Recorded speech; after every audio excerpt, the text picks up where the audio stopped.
Welcome to the Real Estate Investing Fast Track. I'm your host, Greg Helbeck. Today is the REI, or the weekly REI Deal Breakdown. Today I'm going to talk about 403 East Main Street in Middletown, New York. So this was a wholesale deal we only made $5,000 on. I said it, we only made $5,000 on it. So I'm going to tell you all about that deal.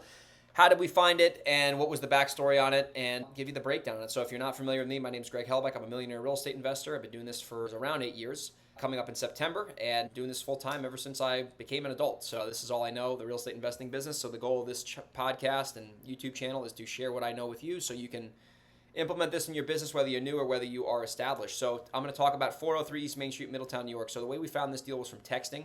We were texting a list. The seller called in, or they responded, and I believe they inherited the property. The lady wasn't ready to sell right now. We made her an offer. She said no.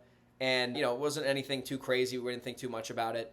And with some follow-up, we stayed in touch with her, and she told us that she was going to sell to someone else. So I think she actually went into contract with another buyer or had an accepted offer or something like that.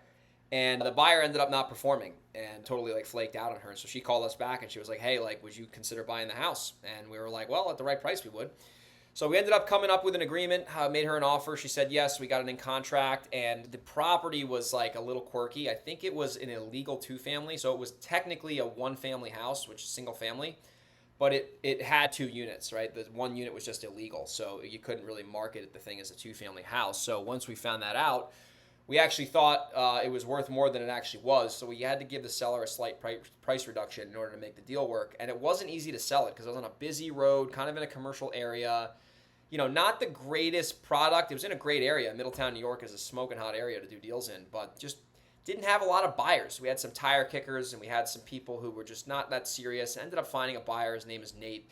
He gave me his number, and it was really only offer we had. It was reasonable, and it was only a $5,000 deal. So we assigned it to him for $5,000 and closed it and made a little bit of money and moved on to the next one. So what are some lessons you can take from this deal that you can apply in your business? Well, the first lesson, always be following up, right? We got this lead, inherited property through text messaging, and she said no. She rejected the offer. She went into contract with somebody else, I believe. That deal fell out. We were following up with this lady because we knew that it was a decent opportunity. And when the buyer flaked out, we were right there to save the day and come in at a lower price and buy the house, or wholesale the house in this case, to sign the contract. And you got to follow up. So that's lesson number 1. Lesson number 2 is, listen, not every deal is going to be a home run, right? Not every deal, you're not going to make 20, 30, 40,000 on every deal. Listen, that could be the goal.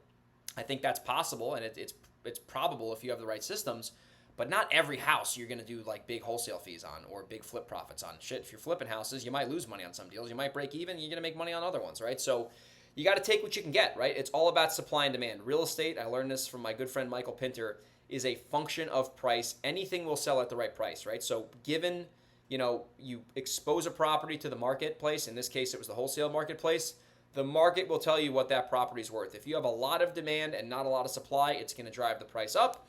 If you have supply and not a lot of demand, aka not a lot of buyers interested, you're going to have to take what you can get, right? And in this case, we had to just accept the fact that, we were going to make $5,000 on this deal. And I'll tell you what, making $5,000 on a deal with where our business is at today doesn't really do much, right? But at the end of the day, making $5,000 of revenue or making $0 worth of revenue, shit, $5,000, it is what it is. I think we put all that back into marketing and just kept the machine running. So you got to take what you can get sometimes. If you have a lot of buyers and a lot of demand for a property that's priced well, you're going to sell it for a lot more money usually.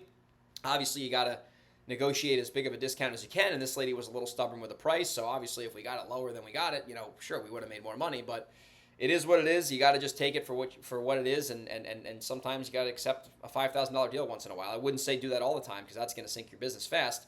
But if the seller won't budge on price and the buyer won't pay more than what they're willing to pay, you're going to have to just accept the fact that sometimes you might make the $5,000 deals. And honestly, when you get deals like that, if you're established, I wouldn't even take any of that profit. Just put that money back into marketing. Dump that into a direct mail campaign. Dump that into PPC. Dump that into pay per lead channels. Dump that into texting, whatever the case is. But just invest that kind of money back into your business at that point. It's not worth trying to draw $500 out of that for a salary, in my opinion. At least I'm not an accountant or anything like that. So hopefully you got value from this. If you did, leave me a review on iTunes. Subscribe to my YouTube channel. Like the video. It means a lot to me. And if you are interested in doing a deal with me, if you want to JV with me, if you're in New York, Middletown, or anywhere in that area, or Delaware, or San Diego, send me an email if you're a wholesaler. If if you want to wholesale me a house, or if you want to wholesale and you want a JV deal together. We do a lot of JV deals. Heck, we just got a JV deal under contract yesterday, right, from someone ironically in Middletown on Cottage Street. So look at that. So if you're interested in one of those two things, JVing with me or selling me a deal, email me greg@velocityhousebuyers.com or send me an Instagram DM at grego37, and I will see you on the next REI Deal Breakdown.